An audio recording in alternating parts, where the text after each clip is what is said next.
예, 오종혁 국어선생님입니다. 자, 오늘은 지리적 집중 모형이라는 사회문학 두 번째 제재에 대해서 공부를 하겠습니다. 자, 주제는 이제 폴 크루그먼의 지리적 집중 모형인데요. 자, 리카도가 주장한 비교 우위론의 주요 내용입니다. 자, 보세요.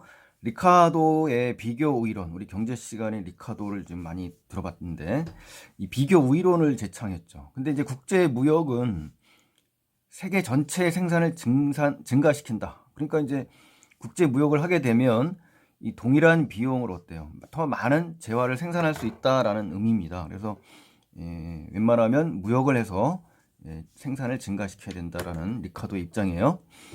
한 나라가 다른 나라에 비해 어때요? 두 재화의 생산 비용이 모두 낮아서, 그죠? 생산 비용이 낮아서 두 재화 모두의 절대 우위를 갖는다 하더라도, 그죠?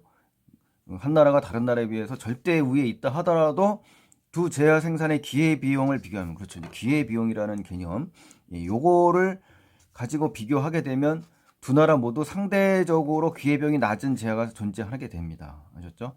그래서 요 문장을 반드시 이해하셔야 돼요. 절대 우위를 갖는다 하더라도 기회비용을 비교해서, 그렇죠?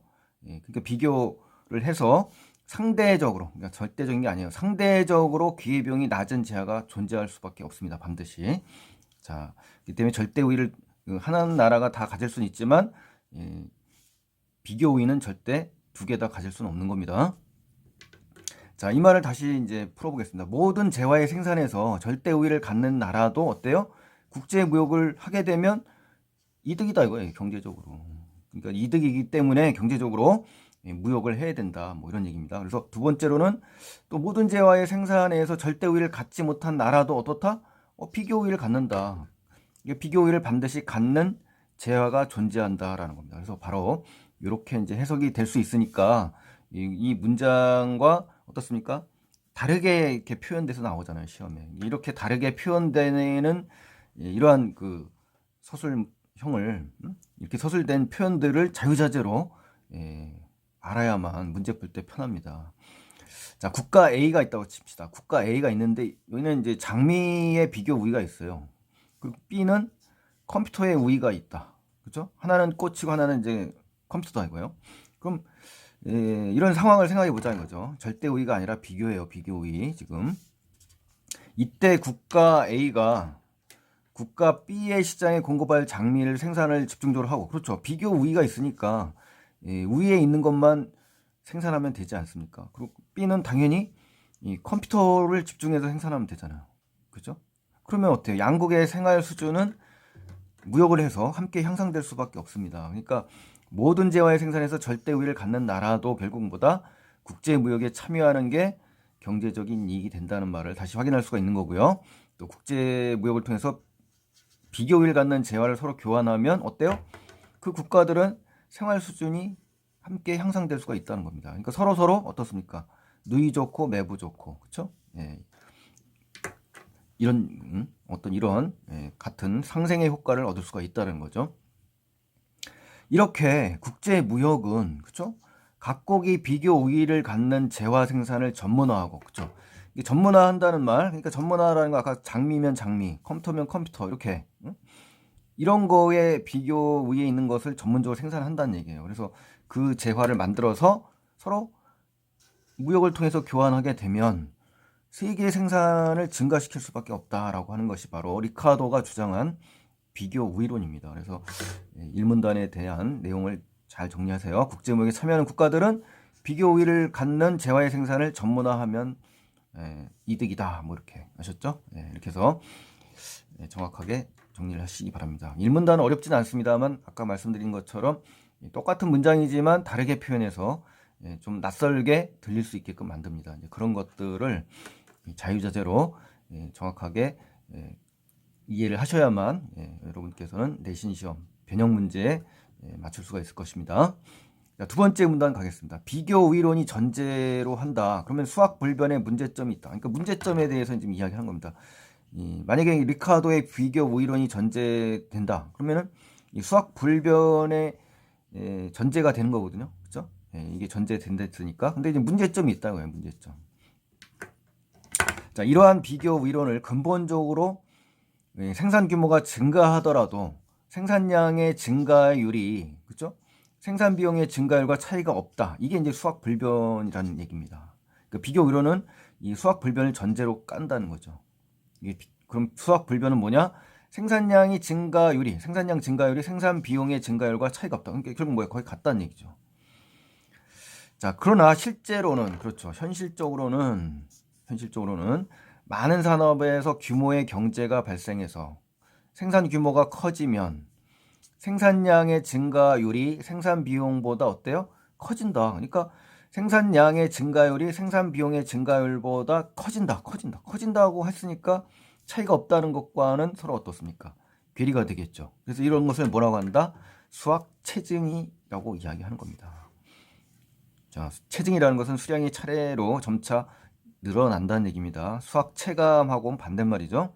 그러니까 이제 여기서 이제 정리하면 비교 이론을 통해서 수학 불변을 이야기했는데 그건 근본적으로 현실적으로 어떻다? 맞지 않는다. 그래서 수학 체증이 일어나지 수학 불변을 전제로 까는 것이 안 맞는다. 그러니까 수학 체증이 나타나서 이건 문제가 있다. 이런 얘기를 하는 거예요. 자, 그래서 이제 여기까지 다시 정리를 하면 비교 우위를 갖는 재화의 생산 규모가 커지면, 그죠? 그 재화 1단위를 생산하는 평균 비용이 줄어든다? 아, 이거는 잘못됐죠. 이 표현은. 비교 우위로는 기본적으로 규모에 대한 수학 불변을 전제로 하죠. 이건 맞죠.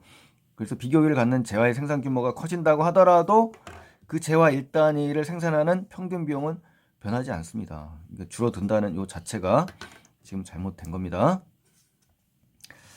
자, 그 다음에 보시죠. 어떤 재화를 일정 단위까지 생산하는 데 필요한 고정 비용이 10단위였다라고 이제 가정합시다. 고정 비용이에요. 근데 한 단위의 재화를 생산할 때마다 비용이 1단위씩 추가된다. 이게 뭐예요? 추가 생산 비용이죠. 그러면 이걸 이렇게 가정했어요. 고정 비용 10단위. 그리고 한 단위 재화를 생산할 때마다 추가로 1단위씩 비용이 추가된다. 뭐 이런 얘기죠. 그러면 처음 1단위를 생산할 때 재화 1단위를 생산하는 평균 비용은 고정 비용에 비해 재화 1단위당 생산 비용을 더한 11단위가 되겠죠. 그렇죠? 10단위에서 재화 1단위니까 당연히 생산 비용은 11단위. 즉, 한 개의 비용, 내지는 한 개의 생산비라고 합니다. 이 재화 1단위당 생산 비용이란 말은. 그래서 이런 용어들도 알아두시면 좋을 것 같아요. 그러나 2단위를 만약에 생산할 때 어떻다? 10단위 더하기 2단위니까 어때요? 12단위죠. 근데 또 생산 비용이 들어가죠. 이렇게. 그렇지만 재화 1단위를 생산하는 평균 비용은 어떻습니까? 2로 나누니까 6단위가 되는 겁니다. 평균이라는 건 나누는 거잖아요. 전체. 그래서 12 나누기 2를 하니까 6단위가 되는 거고, 또 3단위를 생산하면 당연히 13이 나오잖아요. 13단위. 근데 이걸 또 3단위로 생산했으니까 13을 3으로 나누니까 어떻습니까? 4점 몇이 되겠죠. 이렇게. 그러니까 결국 뭡니까? 11단위, 6단위, 4점 몇 단위 이렇게 이제 감소가 점차 되지 않습니까? 이게 바로 뭐냐? 수학 체증이라는 겁니다. 비용이 감소한다는 얘기는 수학 체증이 일어난다는 얘기입니다. 그러니까 조심하세요. 수학 체감이 아니라 수학 체증입니다. 이거는 비용이 절감되기 때문에 당연히 체증이라고 하는 거예요. 그래서 이걸 이해를 반드시 하셔야 문제를 여러분께서 변형 문제를 맞출 수가 있습니다. 이걸 반드시 기억을 하세요. 평균 비용은 이렇게 해서 감소가 되고 있다. 이렇게요. 그러면 당연히 비용이 감소되니까 수학 체증이 나타난다. 이렇게 아셨죠? 자, 그다음에 세 번째 문단에 가시면 이제 지리적 집중 모형에 따른 가정적 사례의 여러 조건들이 나옵니다. 자, 여러 조건들을 보는데, 자, 이 페이지를 한번 보세요. 자, 미국의 이제 제조업 벨트라는 거는 이제 제조업이 발달한 지역을 묶은 걸 벨트라고 합니다. 이러한 수학 체증의 중요한 요소로 작용하고 있다. 그래서 폴 크루그먼은 지리적 집중 모형이라는 새로운 방식으로 이를 설명했어요. 뭐라고요? 지리적 집중 모형. 그래서 이제 이 모형이 이제 중요한데, 지리적 집중 모형. 이거는 뭡니까? 공급에서 수학 체증이 일어난다. 그러니까 수학 체증은 아까 이야기했지만 고정 비용이 클수록 수학 체증은 크게 나타나는 겁니다. 아셨죠? 수학 체증이라는 것은 고정 비용이 크면 클수록 수학 체증이 일어나는 것, 더 크게 나타나는 겁니다. 자, 고정 비용이라는 거는 고정적인 비용이에요. 가변 비용이 아니기 때문에 그래요. 정확하게 기억하시고요. 공급과 수요를 연계하는 또 수송비가 있다는 겁니다. 수학 체증 첫 번째, 두 번째 수송비. 그 다음에 뭐 수요. 이 세 가지. 이것이 이제 어떻다? 상호작용에 기초한다. 독립적인 게 아니라 서로 유기적으로 서로 상호작용을 바탕으로 이렇게 된다라는 겁니다. 이 지리적 집중 모형이. 자, 동쪽과 서쪽이라는 오직 두 생산 입지만이 존재한다라고 생각합니다. 그래서 이제 집중하셔야 돼요. 농산물과 공산품 딱 두 가지다. 이렇게 생산물이 가정하는 겁니다. 그래서 모든 국민이 오직 이 두 가지 생산에 종사한다. 그러니까 농산물과 공산품 이에는 없다는 거죠. 이렇게 가정하는 겁니다. 자, 이렇게 가정이 된 상태에서 농산물의 토지를 이용해서 농산물은 토지를 이용하잖아요. 그러면서 농부의 수는 양쪽의 토지량에 비례합니다. 그렇죠? 이 나라는 동쪽과 서쪽의 토지량이 동일합니다. 5대 5예요. 그러면은 총 노동력의 60%를 차지하는 노동력의 60%죠. 농부가 양쪽에 균등하게 분포되어 있다. 그럼 이 말은 무슨 말이냐면요. 이 농부는 이제 동쪽과 서쪽에 각각 30%씩 동쪽 서쪽에 분포한다는 얘기입니다. 아셨죠? 그래서 10단위 중에 만약에 이런 것을 3단위라고 할 수가 있는 거다. 이제 다음 자료에 가서 이제 확인할 텐데요. 또 40%는 뭐가 됩니까? 60% 나머지 40%는 당연히 이 농산물과 공산품밖에 없다고 그랬으니까 당연히 이거는 공산품이라고 할 수밖에 없죠. 그렇죠? 그래서 공산품 생산자가 40%. 그러니까 4단위에 해당되는 거죠. 4단위. 그리고 동쪽과 서쪽에 농부는 3단위씩 이렇게 돼 있고요. 자, 그러면 이제 공산품에 대해서 이야기해 봅시다. 이제 공산품은 동과 서쪽 어느 한쪽 또는 양쪽에 생산될 수 있다는 거죠. 세 군데에서 양쪽에 할 수도 있고 동쪽, 서쪽 이렇게 세 군데에서 생산할 수도 있다고 합니다. 어느 한쪽 입지에서만 생산된다면, 자, 한쪽 입지에서만, 그럼 다른 쪽 시장에 공산품을 공급하기 위한 수송비가 발생하겠죠, 당연히. 그 양쪽 입지에서 모두 생산한다면 수송비는 안 들죠. 하지만 양쪽에 공장 설비를 갖춰야 되니까 당연히 고정 비용이 2배가 됩니다. 그렇죠? 두 군데를 설치해야 되니까. 그래서 공산품 1단위당 수송 비용은 만약에 1단위고 한쪽에 공장 설비를 갖추기 위한 고정 비용은 4단위다라고 합니다. 그러니까 공산품 1단위당 수송 비용은 하나고 고정 비용은 4단위라는 거예요. 그리고 해당 입지의 인구에 비례하게 되는 공산품에 대한 총 수요를 10단위라고 이제 한다는 얘기죠. 그러면 기업의 생산 입지에 따른 비용은 다음 표와 같다라고 합니다. 자, 그래서 이 표를 이해하셔야 되는데요. 자, 여기서 보시면 기존의 제조업이 분포되어 있는 상황이 이제 요 세로축이고요. 가로 쪽은 이제 기업의 생산 입지에 따른 비용입니다. 그러니까 고정 비용이 되겠죠. 고정 비용. 그렇죠? 고정 비용이 이제 4단위가 들어간다고 그랬잖아요. 그렇죠? 자, 그러면은 만약에 이제 동쪽에 위치될 경우, 그다음에 양쪽에 위치될 경우, 서쪽에 위치될 경우 집중된다는 겁니다. 제조업이 이 동쪽에만 모두 집중되거나 또는 아니면 양쪽에 똑같이 분포되거나 아니면은 서쪽에만 모두 집중한다던가. 그렇죠? 이런 상황이다. 그러면 첫 번째 상황에서는 이제 뭡니까? 고정 비용이 만약에 동쪽에 만약에 생산 입지를 갖다가 놓는다면, 그렇죠? 비용이 어떻게 되느냐? 그럼 이제 고정 비용이 이제 4가 됩니다. 4. 그렇죠? 수송비는 뭐냐? 수송비라는 건 뭡니까? 여기에 보시면 이제 동쪽에 여러분들 보시면은 이 3단위가 들어갈 수밖에 없죠. 왜냐하면 여기서 40%의 앞에서 보셨죠. 여기서 보시면은 40%가 공산품 생산자가 있다고 했고, 그 다음에 양쪽에 3대 3으로 있지 않습니까? 3단위씩 있을 거 아닙니까? 그러니까 여기서는 4 더하기 3이면 7이죠. 여기는 3이 있죠. 그렇죠? 그럼 이 3에 대한 수송비가 발생이 되니까 이 3이 나오는 겁니다. 만약에 서쪽으로 한다면 이게 완전히 대각선 방향으로 반대가 되는 거죠. 그렇죠? 고정 비용과 수송비가 반대로 되는 겁니다. 3이면 여기는 7이 되고 여기가 7이 되면 여기가 3이 되고 만약에 여기 7이 되면 여기가 3이 되는 겁니다. 그렇게 기억하시고요. 합산하면 7단위가 되죠. 이렇게 해서. 그리고 서쪽도 만약에 이렇게 한다면 4는 똑같죠. 고정 비용이. 만약에 여기에 입지를 한다면 기업이 그러면 이제 수송 비용은 7단위가 되겠죠. 왜냐하면 여기 4단위와 3단위. 그렇죠? 이 7단위 때문에 7이 되는 겁니다. 그러면 합하면 11단위가 되죠. 그럼 당연히 7단위가 더 경제적으로 이득이 있지 않습니까? 이런 걸 말하는 겁니다. 그리고 만약에 양쪽에 만약에 입지를 정한다 그러면은 수송비는 발생하지 않습니다. 그렇죠? 그렇지만 이 고정비용 4단위가 두 번 양쪽에 되니까 두 개가 세워지게 되면 4 더하기 4는 이제 8이 되는 겁니다. 그래서 총 비용이 8단위가 되는 겁니다. 그래서 이쪽 동쪽에 집중하는 것이 훨씬 더 어떻다? 이득이다라는 겁니다. 그러니까 동쪽에만 모두 집중돼 있을 때 동쪽에 생산 입지를 정하는 것이 이득이다. 이런 얘기입니다. 이 도표의 의미. 양쪽에 만약 똑같이 분포하면 당연히 어떻습니까? 양쪽에 입지를 정하는 게 유리하다는 겁니다. 그렇죠? 만약에 서쪽에만 모두 집중한 상태에서는 당연히 서쪽이 훨씬 더 이득이겠죠.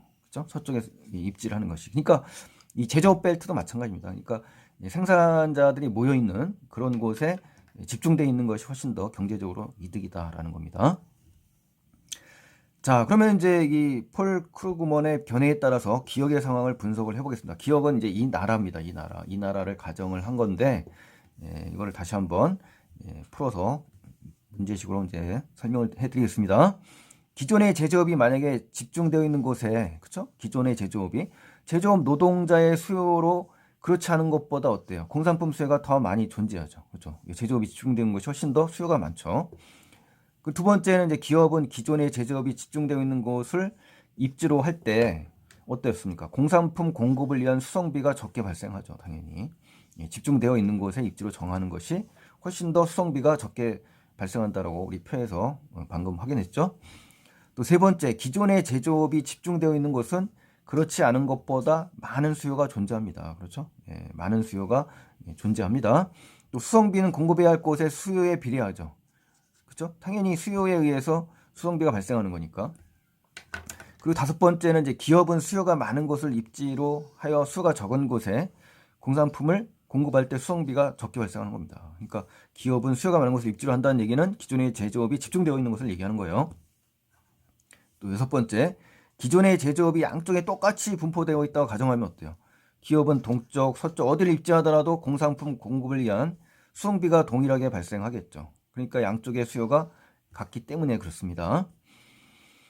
자, 일곱 번째, 기존의 제조업 분포 상황과 무관하게 기업은 양쪽을 입지로 하는 것보다는 동쪽, 서쪽 어느 한쪽을 입지로 할 때 공산품 생산을 위한 고정 비용이 적게 발생. 그렇죠. 당연히 양쪽에 설치하면 2배가 되는 겁니다. 그러나 한쪽만 하면 2분의 1이 되겠죠. 이 양쪽에 설치하는 거에 비해서. 그러니까 이건 맞는 겁니다. 그래서 기업이 양쪽 모두 입지를 하면 고정 비용은 2배로 발생하기 때문에 그렇다. 그렇죠? 단순하게 무관하다라는 조건하세요. 조건하에서 그런 거죠. 자, 여덟 번째 보시면 기존의 제조업이 서쪽에만 집중된다면, 그렇죠? 서쪽에만 집중된다면 동쪽을 입지로 한 기업은 서쪽을 입지로 할 때보다 총 비용에서 공산품 생산을 위한 고정 비용이 차지하는 게 커진다? 이거 커지는 게 아닙니다. 왜 그러냐면 만약에 기존의 제조업이 서쪽에 집중된다면 이제 세 번째 이 경우가 이제 해당이 되겠죠. 마지막 부분 이 부분. 이 부분이 바로 그런 경우가 됐네요. 이 경우에 본다면 동쪽을 입지로 한 기업은 어떻게 되겠습니까? 동쪽에 한 기업은 총 비용에서 공산품 생산을 위한 고정 비용이 차지하는 비중이 어떻습니까? 11분의 4죠. 4. 그렇죠? 표에 보시면 그럼 만약에 이 서쪽은 어떻습니까? 7분의 4죠. 그럼 어느 쪽이 더 이득입니까? 그렇죠? 서쪽을 입지로 했을 때가 어떻습니까? 훨씬 더 큰 게 된 겁니다. 비용이. 그러니까 이 말은 커진다는 게 아니라 작아져야 맞는 거죠. 그렇죠? 그래서 이건 틀린 겁니다. 자, 그래서 이 계산이 아니라 이제 이 표를 갖고 볼 줄 아는 것이 이제 중요하다라는 거, 요거를 좀 확인해 주시고요. 그렇게 어렵지는 않습니다만 이 말 표현을 갖다가 자유자재로 변형이 돼서 나오면 곤혹스러울 수가 있고요. 이 표를 완전히 이해하셔야만 변형이 된 문제를 살펴볼 수가 있습니다, 여러분. 자, 네 번째 문단 가겠습니다. 가정적 사례에서 기업의 생산 입지에 따른 비용의 차이를 지금 제시한 건데요. 이 나라에서 만약 기존의 모든 제조업이 동쪽에 집중되어 있다면, 그렇죠. 동쪽의 공산품 수요는 농부의 수요 3단위와, 그렇죠. 또 제조업 노동자의 수요 4단위를 합쳐 7단위가 되겠죠, 당연히. 그리고 서쪽의 공산품 수요는 농부의 수요만 존재하기 때문에 3단위가 되는 겁니다. 앞에서 살펴봤죠? 이때 한 기업의 동쪽에 공장을 세운 후 그 단일 공장에서 동쪽과 서쪽 시장에 공산품을 공급한다면 공장 서피를 갖추기 위한 비용 4단위가 있고 수송비 3단위가 발생하겠죠. 그렇죠. 그래서 7단위가 되는 겁니다. 비용이. 근데 서쪽의 단일 공장에서 전국 시장에 공급할 때 발생하는 총 비용 11단위보다 훨씬 유리하겠죠. 앞에서 살펴봤잖아요. 그렇죠?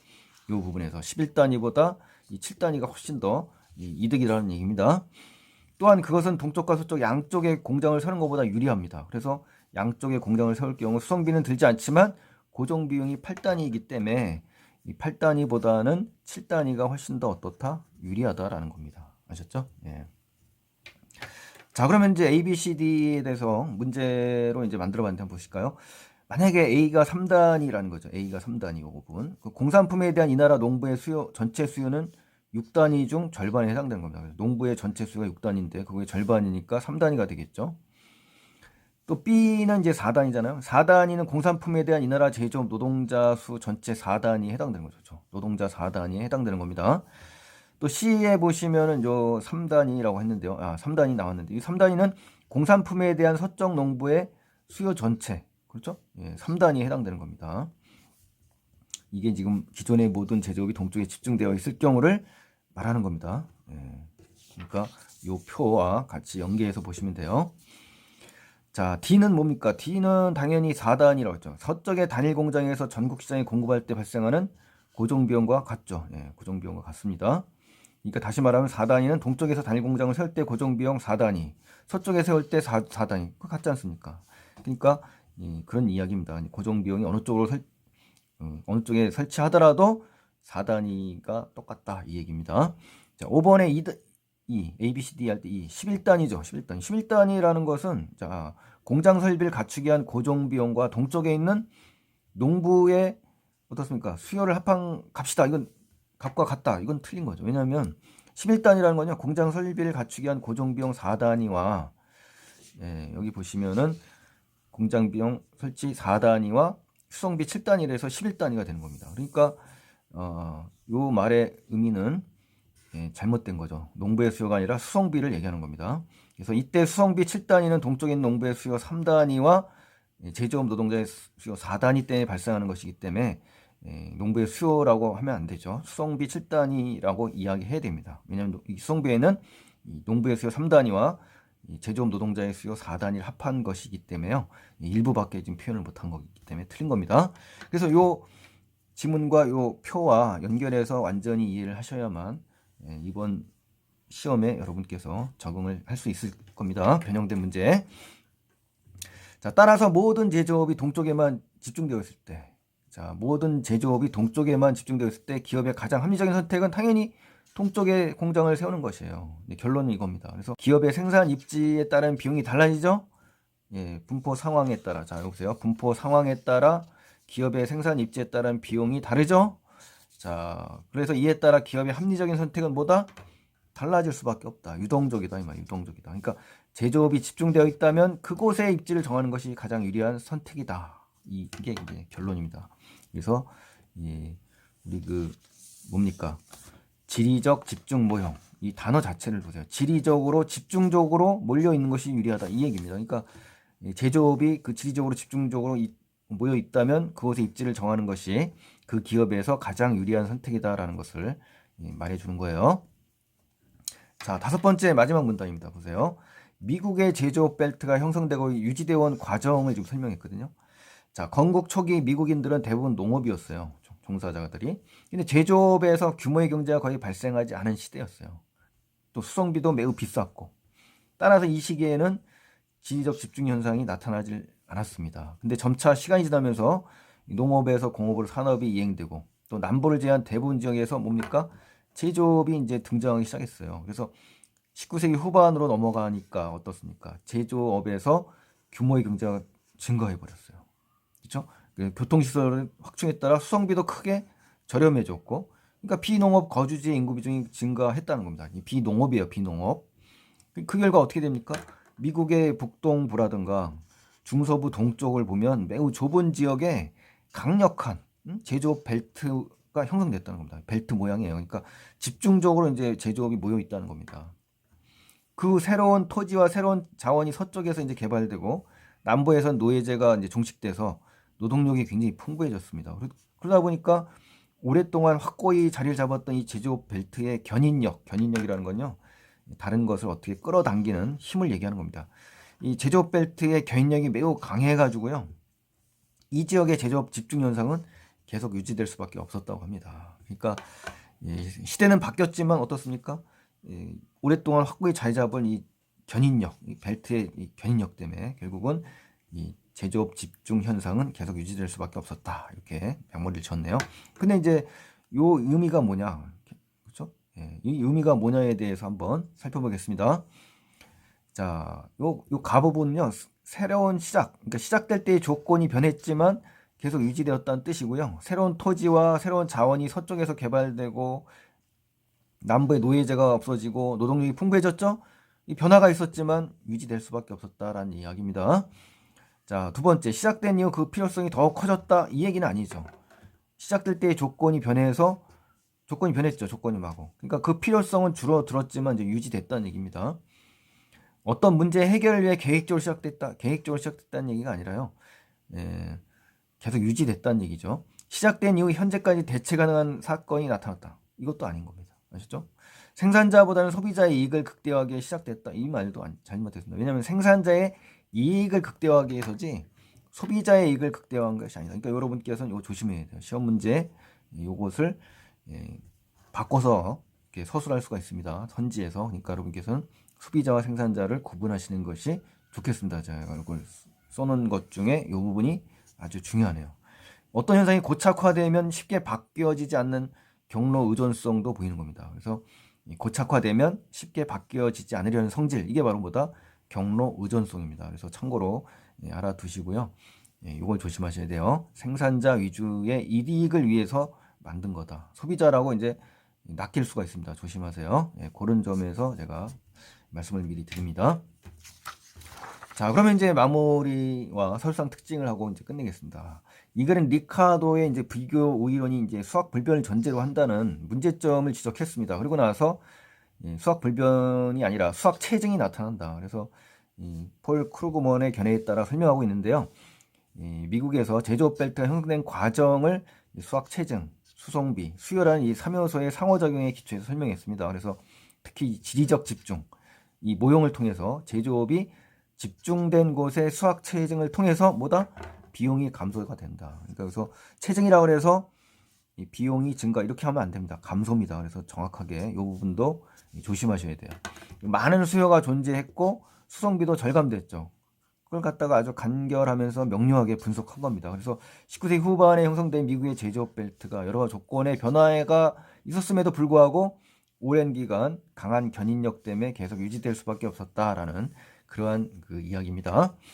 자, 이제 마지막으로 설상 특징을 하고 마무리 짓겠습니다. 자, 첫 번째, 기존의 이론과 부합하지 않는 경제 현상을 새로운 모형으로 설명했다. 그렇죠. 기존의 이론과 맞지 않는 경제 현상을 어떤 거냐? 비교 우이론이죠. 비교 우이론이라는 문제점을 지적하고 수학 체증이 나타나는 현상을 어떻습니까? 지리적 집중 모형을 통해서 설명한 겁니다.